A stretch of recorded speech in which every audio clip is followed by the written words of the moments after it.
Bismillahirrahmanirrahim. Assalamualaikum warahmatullahi wabarakatuh. Innal hamdalillah nahmaduhu wa nasta'inuhu wa nastaghfiruh wa na'udzu billahi min shururi anfusina wa min sayyiati a'malina. Man yahdihillahu fala mudilla lahu wa man yudlilhu fala hadiya lahu. Asyhadu an la ilaha illallah wahdahu la syarika lahu wa asyhadu anna Muhammadan abduhu wa rasuluhu la nabiyya ba'dah. Allahumma salli wa sallim wa barik ala sayyidina Muhammad wa ala alihi wa ashabihi wa man da'a bi da'watihi wastanna bi sunnatihi ila yaumi liqa'i rabbih, amma ba'd. Alhamdulillah, sentiasa kita merafakkan kesyukuran kehadiran Allah Ta'ala kerana Allah masih mengurniakan nikmat-nikmatnya kepada kita semua. Tuan-tuan, puan-puan muslimin dan muslimat yang dikasihi lagi dirahmati Allah Subhanahu wa Ta'ala, InsyaAllah pada hari ini kita sambung semula kuliah tafsir dan tadabbur Al-Quranul Karim. Hari ini kita akan membahaskan surah yang terakhir dalam Al-Quran, iaitulah surah An-Nas, surah yang ke-114 dalam Al-Quranul Karim. Ini berarti bahawa kita insya-Allah mengkhatamkan juzuk amma pada hari ini, selepas kita kaji lebih kurang dalam 1 tahun ni jugalah ya, daripada surah An-Naba sehinggalah ke hari ini surah An-Nas. Dan insya-Allah ini adalah satu kurnia Allah yang amat bernilai dalam hidup kita, kerana Allah Ta'ala beri kita kesihatan, Allah bagi kita kesempatan untuk mengkaji ayat-ayat Allah Subhanahu wa Ta'ala, khasnya juzuk amma.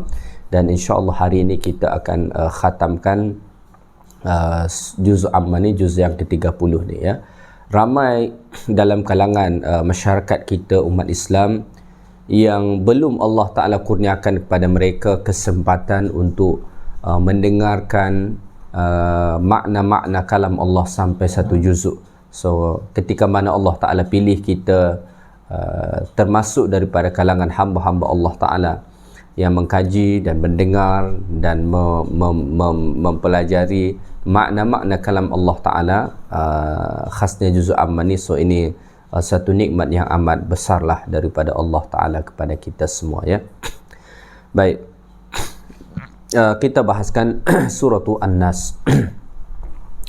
Sebelum kita bahaskan kandungan ayat-ayat Allah Ta'ala dalam surah An-Nas ni, kita lihat sedikit muqaddimah kepada surah An-Nas ni. Nama surah ini disebut sebagai surah An-Nas ya, kerana Allah Ta'ala berfirman dalam surah ini menyebutkan tentang manusia ya.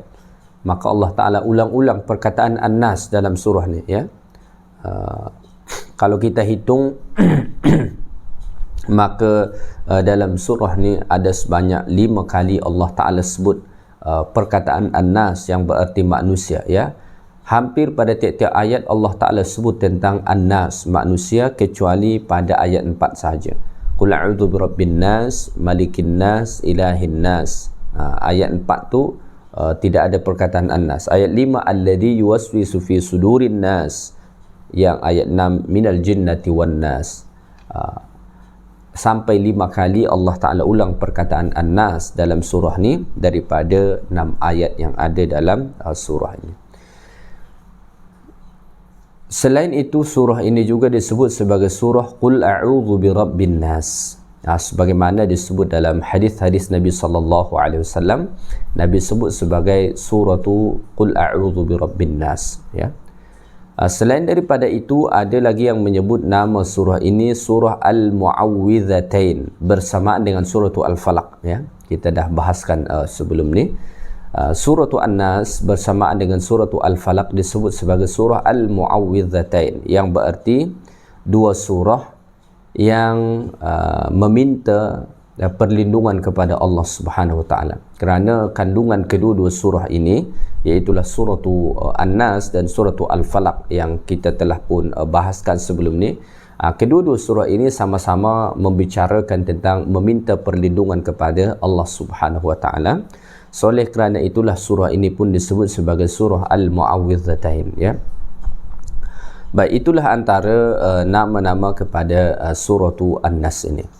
Baik, kemudian surah An-Nas ni ia adalah bahagian daripada suratul Makkiyah. Artinya ia diturunkan kepada Nabi kita sallallahu alaihi wasallam sebelum baginda hijrah lagi ke Madinah, ya. Dan dikatakan dalam tafsir At-Tahrir wa Tanwir bahawa suratul An-Nas ni adalah surah yang ke-21 diturunkan kepada Nabi. Jadi semasa Nabi kita sallallahu alaihi wasallam berada di kota Mekah, Allah Ta'ala turunkan surah kepada Nabi lebih kurang sebanyak 86 surah. So suratul An-Nas ni adalah surah yang ke-21 diturunkan kepada Nabi kita alaihi salatu wassalam. Ia diturunkan selepas suratul Al-Falaq dan sebelum suratul Al-Ikhlas. Maka sebenarnya kalau kita melihat daripada tertibun nuzul, maka penurunan surah Al-Falaq, An-Nas dan Al-Ikhlas itu secara berurutan. Al-Falaq lebih dahulu, surah yang ke-20, An-Nas surah yang ke-21, kemudian Al-Ikhlas iaitulah surah yang ke-22 diturunkan kepada Nabi kita sallallahu alaihi wasallam, ya. Jumlah ayat dalam surah ni ada sebanyak 6 ayat sebagaimana kita lihat dalam Al-Quranul Karim, ya. Baik, kemudian daripada 6 ayat yang terdapat dalam surah An-Nas ni ada sebanyak 20 kalimah. Jadi kalau kita hitung kalimah-kalimah yang ada dalam surah An-Nas ni, maka ada sebanyak 20 kalimah. Dan daripada 20 kalimah, daripada 6 ayat dan 20 kalimah itu terdapat 79 harfan. Ada sebanyak 79 huruf, ya, ada sebanyak 79 huruf. Macam biasa, andai kata Allah Ta'ala kurniakan pada kita 10 ganjaran bagi tiap-tiap huruf yang dibaca ni, maka ketika mana kita membaca surah An-Nas, Allah akan kurniakan kepada kita pahala lebih kurang sebanyak 790 pahala. Masya Allah, ini ganjaran yang amat besar, kebaikan yang luar biasa. Dan kalau kita membaca surah An-Nas ni tak perlukan masa yang lama pun, ya. A'udzu birabbin nas, malikin nas, ilahin nas, min syarril waswasil khannas, alladhi yuwaswisu fi sudurin nas minal jinnati wan nas. Sekejap je, saya ingat tak sampai 2 minit. Malah kalau kita nak baca dengan satu nafas sekalipun, saya ingat kita boleh baca dengan satu nafas. Dalam satu nafas tu kita boleh dapatkan pahala lebih kurang 790 pahala. Masya Allah. Maka pintu-pintu kebaikan itu lebih banyak berbanding pintu-pintu dosa, ya. Peluang-peluang kita nak jadi insan-insan yang baik itu jauh lebih besar berbanding peluang untuk menjadi orang-orang yang bermaksiat. Maka ketika mana manusia masih lagi malas membaca Quran, yang melalaikan Al-Quran lagi, maka kita memang hairanlah. Kerana peluang kita nak dapatkan kebaikan tu ada dalam Al-Quran, ada pada bacaannya, ada pada maknanya, ada pada pengajarannya, ada pada pengamalannya dan seterusnya. Quranlah sumber kebaikan kepada kita semua, ya. Baik, kemudian apa keutamaan surah An-Nas ni? Keutamaan surah An-Nas ni ia bersamaan dengan keutamaan surah Al-Falaq. Sebagaimana kita telah bahaskan sebenarnya pada kuliah sebelumnya, ia bersamaan. Secara ringkasnya saya sebutkan beberapa poin. Yang pertama, surah An-Nas ni bersamaan dengan surah Al-Falaq. Ia sunat dibaca tiap-tiap selepas kita solat fardu, ya. Jadi apabila kita selesai solat fardu, kita disunatkan membaca Al-Ikhlas sekali, Al-Falaq sekali dan An-Nas sekali. Itu yang pertama. Yang kedua, surah An-Nas ni disunatkan untuk dibaca 3 kali pada waktu pagi dan petang bersamaan dengan Al-Ikhlas dan Al-Falaq juga, ya. Kemudian surah An-Nas ni juga sunat dibaca ketika mana hendak tidur bersamaan sebenarnya dengan Al-Ikhlas, Al-Falaq dan An-Nas. Sebagaimana hadis Nabi SAW menyatakan bahawa ketika Nabi hendak tidur, Nabi akan buat macam ni tangan Nabi. Lepas tu Nabi akan baca 3 surah. Surah pertama yang Nabi baca iaitulah surah Al-Ikhlas. Lepas tu Nabi baca surah Al-Falaq. Kemudian Nabi baca surah An-Nas. Lepas tu Nabi akan tiup. Kemudian Nabi usapkan ke tubuh badan Nabi. Bermula dari kepala, kemudian kepada wajah dan bahagian hadapan badan dan seterusnya, ya. Jadi itu antara keutamaan-keutamaan. yang disunnahkan kita untuk membaca surah An-Nas ni, ya. Baik, mari sama-sama kita bahaskan kandungan surah ini. Allah Ta'ala berfirman, A'udhu billahi minasyaitanir rajim.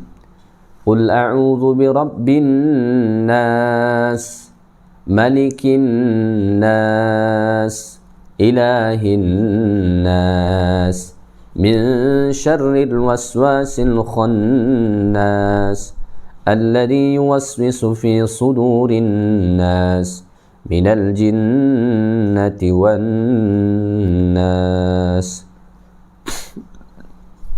Baik. Pada ayat yang pertama Allah Ta'ala berfirman, Qul a'udhu birabbin nas. Katakanlah wahai Muhammad, aku berlindung kepada Allah, Rabb sekalian manusia. Ya. A'udhu sebagaimana yang kita bahaskan pada kuliah sebelum ni, itu berarti lari daripada sesuatu yang ditakuti kepada sesuatu yang kita percaya dapat melindungi kita. Jadi bila kita kata a'udhu, aku berlindung, ya, aku berlindung kepada Allah macam itu artinya kita lari daripada sesuatu yang kita takuti untuk berlindung kepada Allah Subhanahu wa Ta'ala yang kita percaya dan kita yakin bahawa Allah Ta'ala dapat melindungi kita. Jadi itu makna a'udhu, ya. Qul a'udhu birabbin nas, ya. Jadi dalam surah An-Nas ni, ya, sebenarnya lebih kurang macam surah Al-Falaq. Ia ini berbicara pertama tentang isti'adzah, iaitulah meminta perlindungan kepada Allah. Kemudian ada yang disebut dengan al-musta'adz bihi, ya, meminta perlindungan dengan apa, itu dibicarakan dalam surah ni. Kemudian al-musta'adzu minhu, yang dimintai perlindungan daripadanya apa. Sama juga seperti surah Al-Falaq. Surah Al-Falaq juga 3 komponen ini. Yang pertama ada isti'adzah, meminta perlindungan. Kemudian dengan apa meminta perlindungan, apa yang kita minta perlindungan daripadanya. Itu yang dibicarakan dalam surah An-Nas ini, ya. Baik. Qul a'udzu birabbin nas. Katakanlah wahai Muhammad, ya, sebagaimana kita bahaskan sebelum ni, ini bukan sekadar Allah perintahkan kepada Nabi, tetapi juga termasuk kepada seluruh umat Nabi Muhammad sallallahu alaihi wasallam. A'udzu birabbin nas. Aku berlindung kepada Rabb sekalian manusia. Ya. Mengapa dekat sini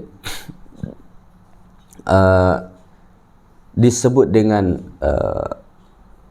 Qul a'udzu birabbin nas, ya? Mengapa dikatakan Rabb manusia, ya? Mengapa misalnya tidak dikatakan birabbil alamin, ya, Rabb sekalian alam? Bukankah Allah Ta'ala itu Rabb sekalian alam, macam tu kan? Baik. Jadi disebutkan secara khas dekat sini Qul a'udzu birabbin nas, dengan Rabb manusia, kerana objek utama yang dibicarakan dalam surah ini, ya, iaitulah tentang manusia. Ya, walaupun Allah itu Rabb kepada seluruh alam, Rabb kepada para malaikat, Rabb kepada jin, Rabb kepada langit, Rabb kepada bumi, matahari, bulan dan sebagainya. Jadi disebutkan dekat sini bi rabbin nas, dengan Rabb sekalian manusia, kerana bersesuaian dengan apa yang dibicarakan dalam surah ni. Yang dibicarakan dalam surah ini banyak tentang kita manusia.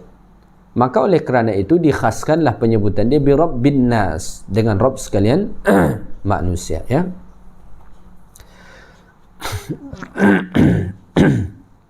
Jadi ini pertama yang disebut dengan al-musta'adzu bihi, meminta perlindungan dengan siapa? Dengan rabbin nas, dengan Rabb sekalian manusia, ya. Bila dikatakan Rabb sekalian manusia, antara makna Rabb itu ialah mencipta, yang mentadbir, ya, yang menguasai, yang mendidik, ya, itu makna kepada Rabb, ya. Jadi berlindung dengan Rabbin Nas. Pada ayat yang kedua, Malikin Nas, ya, yang menguasai sekalian manusia, ya, yang menguasai sekalian manusia, atau yang memiliki sekalian manusia. Boleh dimaknai yang menguasai dan ataupun yang memiliki sekalian manusia. Maka lahu sultanu al-ulya fin nas wa tasarruf al-kamil huwa Allah azza wa jal. Allah subhanahu wa ta'ala lah yang memiliki kuasa yang tinggi terhadap manusia, dan Allah ta'ala lah pemilik kuasa yang sempurna untuk mengatur manusia ini. Malikin nas, ya. Jadi bila dikatakan Malikin Nas, Allah yang menguasai manusia, so maknanya kita ni berada di bawah kuasa Allah Ta'ala. Kalau tadi dikatakan Allah itu sebagai Rabbin Nas, maka kita ini adalah berada di bawah, kita ni adalah ciptaan Allah Ta'ala, dan kita ni berada di bawah rububiyatullah, gitu, ya. Pada ayat 2 dikatakan Malikin Nas, Allah yang menguasai manusia, yang mengaturnya, yang memilikinya.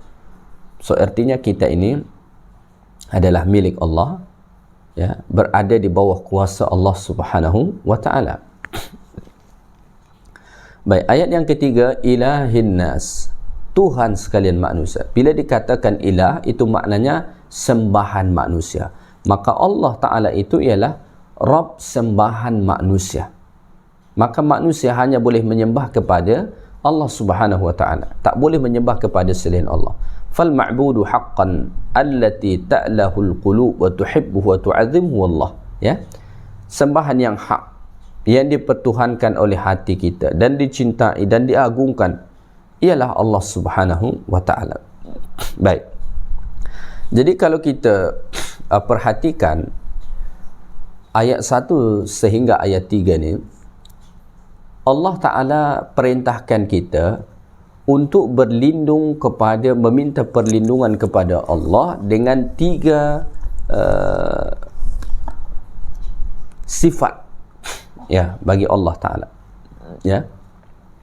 Atau Allah Ta'ala perintahkan kita untuk meminta perlindungan dengan 3 perkara, ya. Yang pertama, Rabbin Nas, ya, Tuhan, Rabb sekalian manusia, atau yang memelihara sekalian manusia.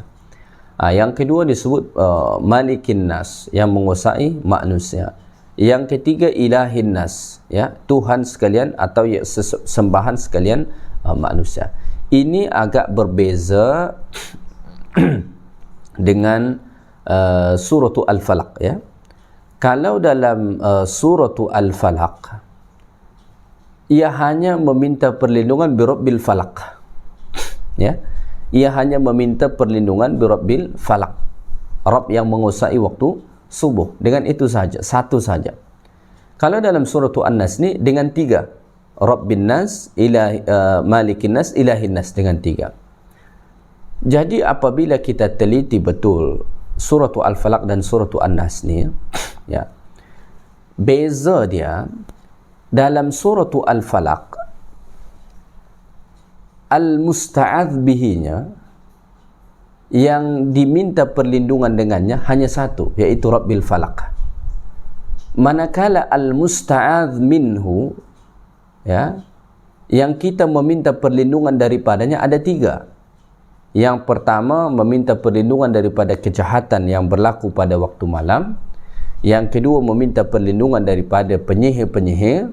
Yang ketiga, meminta perlindungan daripada kejahatan hasad. Itu dalam surah Al-Falaq. Dalam surah An-Nas ni kebalikannya. Al-musta'adz bihinya ada 3. Birabbin Nas, Malikin Nas, Ilahin Nas, 3. Yang kita meminta perlindungan daripadanya hanya satu. Apa dia? Was-was daripada syaitan. Was-was daripada syaitan. Jadi itu beza dia, ya. Jadi terbalik, ya. Baik. Mungkin kita bertanya, mengapa dalam surah Al-Falaq itu hanya meminta perlindungan dengan birabbil falak saja, sedangkan yang dimintai perlindungan daripadanya ada sampai 3, ya, daripada kejahatan yang berlaku pada waktu malam, penyihir-penyihir, kemudian ada hasad. Manakala dalam surah An-Nas hanya dalam surah An-Nas ada 3 kita meminta perlindungan dengannya. Pertama dengan Rabbin Nas tadi, Malikin Nas, Ilahin Nas, dan yang dimintai perlindungan daripadanya atau yang kita meminta perlindungan daripadanya hanya satu, iaitu waswas daripada syaitan. Jadi gini, kalau ada orang bertanya, apa beza meminta perlindungan pada surah Al-Falaq dan surah An-Nas? Jawapannya adalah, dalam surah Al-Falaq kita meminta perlindungan kepada Allah untuk keselamatan diri kita, ya. Maka qul a'udzu birabbil falaq min syarri ma khalaq wa min syarri ghasiqin idza waqab wa min syarri naffatsati fil 'uqad wa min syarri hasidin idza hasad. Itu semua meminta perlindungan kepada Allah daripada keburukan-keburukan yang dapat menimpa diri kita. Itu dalam surah Al-Falaq, ya. Manakala dalam surah An-Nas ni kita meminta perlindungan kepada Allah untuk keselamatan agama kita. Kerana waswas syaitan, dia tak rosakkan tubuh badan kita ni. Apa yang dia nak rosakkan? Apa yang dia nak binasakan? Agama kita, keimanan kita.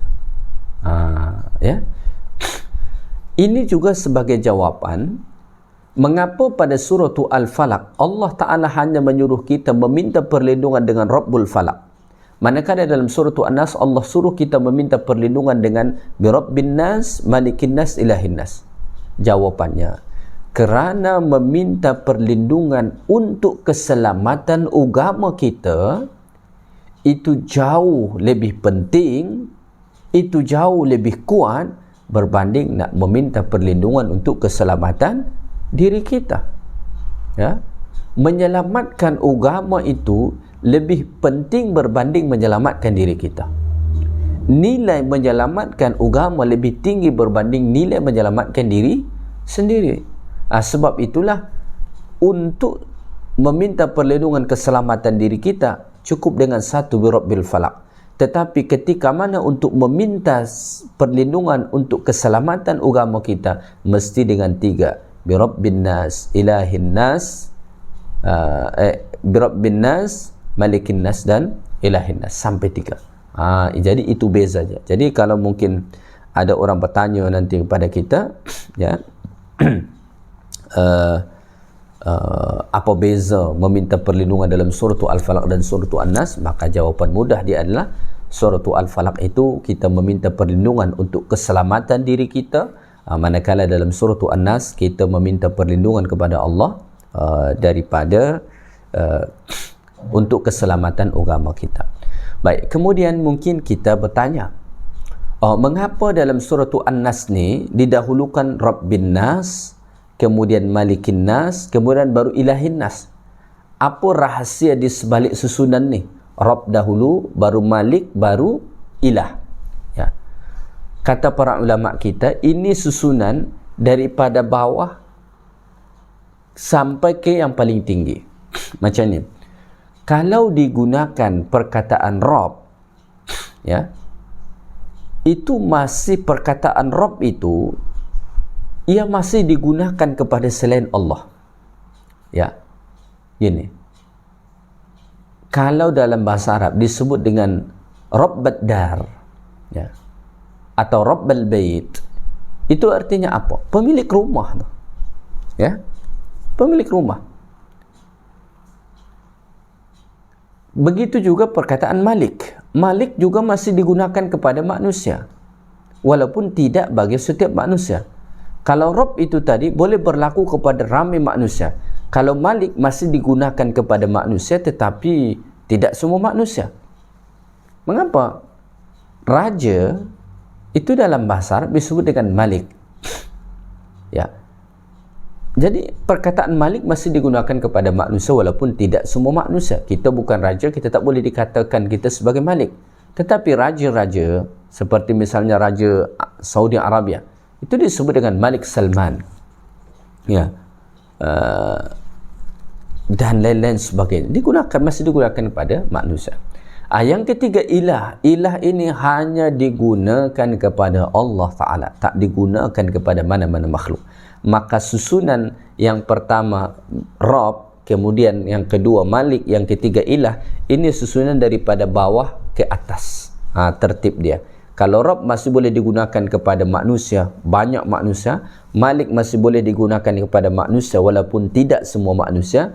Manakala ilah ini hanya boleh digunakan kepada Allah Subhanahu Wa Taala.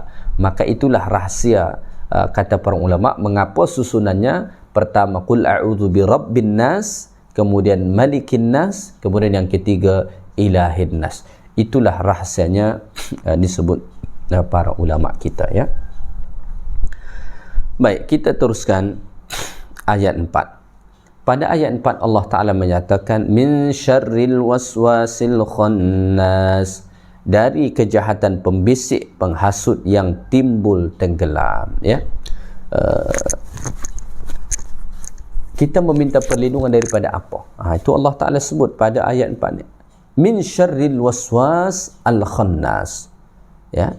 Kita meminta perlindungan kepada Allah daripada kejahatan waswas, ya, daripada kejahatan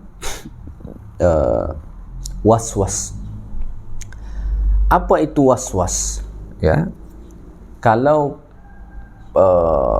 menurut para ulama, perkataan waswas pada ayat ni itu sebenarnya bentuk masdar, ya, bentuk masdar yang dimaknai dengan isim fa'il. Maknanya macam mana tu? Jadi waswas dekat situ itu dimaknai sebagai muwaswis, yang membuat waswas. Jadi min syarril waswas itu diartikan dengan dari kejahatan yang membuat waswas. Siapa dia yang membuat waswas itu? Yang membuat waswas itu ialah syaitan, ya?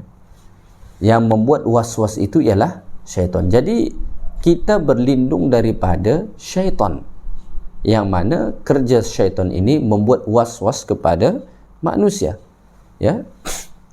Apa dia makna waswas? Waswas itu ada yang menyebutkan maknanya adalah al-harkah atau sautul khafi, ya, gerakan ataupun suara yang sangat tersembunyi. Was-was itu memang satu bisikan yang sangat halus, yang langsung kepada hati manusia, malah tak didengar oleh telinga. Telinga kita pun tak dengar, ia langsung dibisikkan ke hati kita. Begitulah halusnya was-was daripada syaitan itu, ya. Baik. Alladhi yuwaswi min syarril waswas, daripada keburukan waswas, ya. Maka para ulama mengatakan yang dimaksudkan dengan waswas itu ma yulqa fil qalbi, sesuatu yang dibisikkan ke hati, minal afkar wal awham wat takhayyulat, seperti fikiran-fikiran, ya, keraguan-keraguan, khayalan-khayalan dan lain-lain sebagainya, ya.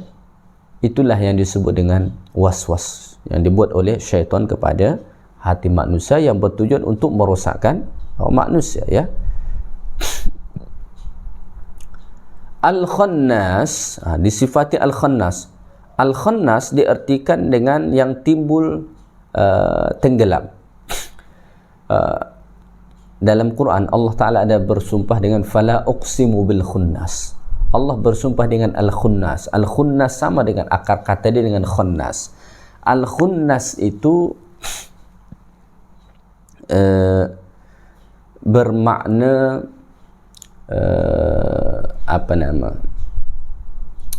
dimaknai bintang yang timbul pada waktu malam, tenggelam pada waktu siang.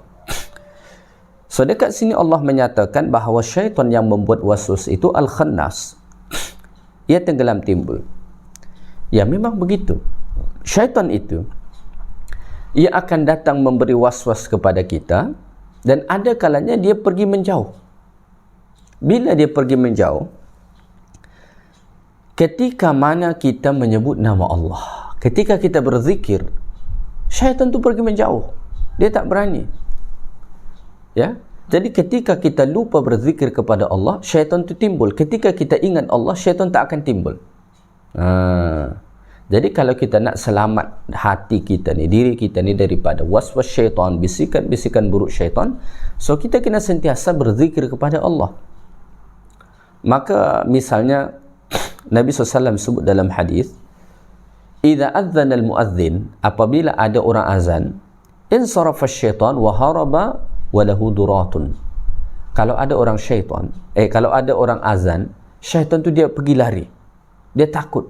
Malah, mohon maaf, sampai terkentut-kentut, kata Nabi, walahu duratun min syiddati ma wajada min ad-dhaik, kerana sempit sangat dia rasa ketika mana mendengar azan tu. Fa idzan tahal adzan, tetapi apabila azan tu selesai, raja'a, dia kembali. Maknanya semasa azan dia tak timbul, dia pergi lari. Bila selesai azan, dia akan timbul balik. Maknanya ketika seseorang berzikir, syaitan tak timbul. Ketika lupa berzikir, maka syaitan timbul. Sebab itulah kita digalakkan untuk sentiasa berzikir kepada Allah setiap masa. Supaya apa? Supaya kita selamat daripada bisikan-bisikan buruk syaitan. Kerana memang syaitan begitu. Ya. Jadi dekat sini kita meminta perlindungan itu hanya daripada satu kejahatan, iaitulah kejahatan waswas syaitan. Kalau dalam surah Al-Falaq tadi kita meminta perlindungan kepada Allah daripada 3 kejahatan, kejahatan malam, kejahatan sihir, dan kejahatan hasad. Ya. Dalam surah An-Nas ni kita hanya meminta perlindungan daripada satu kejahatan, iaitulah kejahatan waswas syaitan. Dan kita mesti meminta perlindungan kepada Allah dengan berlindung kepada Rabbin Nas, Malikin Nas, dan Ilahin Nas. Kerana kejahatan syaitan ini luar biasa. Dan dia nak rosakkan adalah agama kita, ya. Dan bila rosak agama kita, so itu satu musibah besarlah dalam hidup kita, ya. Baik, kita teruskan. Alladhi yuwaswisu fi sudurin nas, yang melemparkan bisikan dan hasutan ke dalam hati manusia.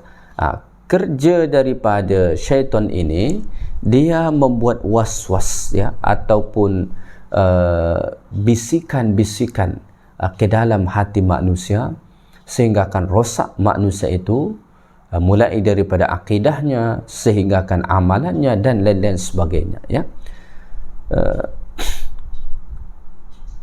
Ibnul Juzai mengatakan, waswasyus syaitan fi sadril insan bi anwa'in kathirah. Waswas syaitan yang dia buat dalam hati manusia itu pelbagai, sangat banyak. Antaranya ibsadul iman wa tashkik fil aqidah. Pertama, dia akan buat waswas untuk merosakkan keimanan dan akidahnya. Itu pertama yang dia hentam. Dia buat waswas dalam hati kita, buat bisikan-bisikan ke dalam hati kita sebab nak rosakkan keimanan dan akidah kita. Dan ini amatlah berbahaya, ya. Fa in lam yaqdir ala dhalik, kalau dia tak mampu merosakkan iman dan akidah kita, ya, amarahu bil ma'asi, maka yang kedua, dia akan bisikkan, dia akan suruh kita buat dosa, buat maksiat. Ya. Fa in lam yaqdir ala dhalik, kalau dia tak mampu menyuruh kita buat maksiat, maka yang ketiga, dia akan tegah kita daripada melakukan ketaatan. Misal dia suruh kita maksiat, dia suruh kita berzina, dia suruh kita menipu, dia suruh kita menggibah dan lain-lain sebagainya. Kita tak mahu. So apa yang dia buat berikutnya? Dia akan cuba halangi kita daripada melakukan ketaatan. Wal'iyadzubillah, ya. Fa in lam yaqdir ala dhalik, kalau dia tak mampu melarang kita daripada melakukan ketaatan, Dia dah bisik, jangan, tak payah sembahyang lah, tak payah puasa lah, tak payah sedekah lah, tak payah buat-buat amal kebajikan lah. Kita tetap buat. Maka apa yang seterusnya akan dia lakukan? Adkhalahu alaihi riya' fi ta'ah. Maka dia akan buat kita macam mana supaya riak dalam melakukan ketaatan tu. Ya. Kemudian andai kata kita selamat daripada riak, dia akan cuba usahakan macam mana supaya kita ujub dengan diri kita, takjub dengan amalan yang kita buat, merasa banyak amalan yang kita lakukan. Begitulah seterusnya sehingga kan dia berusaha untuk menyesatkan kita manusia ni jauh daripada agama Allah Ta'ala ni. Maka waswas syaitan ini sesuatu yang amat berbahaya terhadap agama kita. Pertama, dia nak rosakkan akidah kita. Kalau dia tak mampu, dia akan suruh kita buat maksiat. Kalau dia tak mampu juga, dia akan tegah kita daripada melakukan ketaatan. Dia tak mampu juga, dia akan usahakan macam mana kita supaya riak dalam melakukan amal ibadat, tak ikhlas. Ya, dia tak mampu juga kita selamat daripada situ. Dia akan usahakan macam mana kita supaya ujub dengan amalan kita. Kita rasa banyak amalan kita. Ya, dia buat hati kita dengki, dia buat hati kita marah. Intinya dia nak merosakkan kita kepada amal-amal keburukan. Ya, itulah kerja daripada syaitan. Dia nak merosakkan kita. Baik. Ayat terakhir, ayat 6. Minal jinnati wan nas, iaitulah pembisik dan penghasut dari kalangan jin dan manusia. Jadi ternyata yang menjadi syaitan yang membisikkan itu kepada kita bukan saja daripada bangsa jin, tetapi juga daripada bangsa manusia. Maka dalam Quran pun Allah mengatakan dalam surah Al-An'am, ya, walaqad ba'athna fi kulli ummatin rasulan, ya, Allah Ta'ala telah mengutus bagi tiap-tiap Nabi itu ada Rasul. Ya. Kemudian Allah Ta'ala mengatakan bahawa Allah menjadikan bagi tiap-tiap Nabi itu aduan, ada musuh. Siapa musuh para Nabi? Syayatin, syaitan-syaitan. Al-ins wal jin, daripada jin dan manusia. Jadi syaitan ini bukan musuh kita saja, tetapi musuh-musuh para Nabi. Musuh-musuh para Nabi. Ya. Yang mana syaitan ini terdiri daripada jin dan manusia. Jadi bila dikatakan syaitan, itu bukan sahaja jin, tetapi termasuk manusia. Dan dalilnya cukup kuat dalam Al-Quran. Ya. Jadi syaitan itu antara maknanya disebut para ulama ialah yang menjauhkan seseorang daripada kebenaran. Maka siapa sahaja yang berusaha menjauhkan kita daripada agama yang hak ini, maka itu adalah syaitan. Sama ada dia jin ataupun manusia. Ya. Berkata Hasan, beliau berkata, huma syayatani, syaitanani. Jin dan manusia itu syaitan. Amma syaitanul jin, kalau syaitan daripada jin itu, fayuwaswisu fi sudurin nas, dia akan buat was-was pada hati manusia, dalam dada manusia. Wa amma syaitanul ins, manakala syaitan daripada kalangan manusia, fayati alaniyah, ia akan datang secara terang-terangan. Itu kalau syaitan bentuk manusia. Kita nak pergi sembahyang, tak payahlah pergi sembahyang. Kita tengah rehat-rehat, dia ajak pula buat benda-benda tak baik. Itu syaitan manusia tu, secara terang-terangan. Wa qala Qatadah berkata, inna minal jinni syayatin, sesungguhnya daripada kalangan jin ada syaitan-syaitan. Wa inna minal ins syayatin, dan daripada kalangan manusia juga ada syaitan-syaitan. Fata'awudh billahi minasyayatinil ins wal jin, maka mintalah perlindungan kepada Allah daripada syaitan-syaitan yang berasal daripada bangsa manusia dan juga jin, kata Imam Qatadah rahimahullahu ta'ala alaih. Baik, Alhamdulillah, sekadar tu saja saya ingat kuliah kita pada hari ini. Alhamdulillah kita telah selesai membahaskan surah An-Nas ni, dan Alhamdulillah kita telah selesai mengkhatamkan juz' amma. Moga-moga Allah Ta'ala kurniakan kita kebaikan-kebaikan daripada ayat-ayat yang telah kita bincangkan, dan moga-moga ini menjadi satu amal ibadat yang bernilai di sisi Allah Ta'ala untuk kita semua. Dan insya-Allah pada kuliah yang akan datang kita akan bahaskan sambung kepada juzuk yang ke-29, insya-Allah bermula daripada surah Tabarak, ya. bermula daripada surah Tabarak ataupun surah Al-Mulk ya.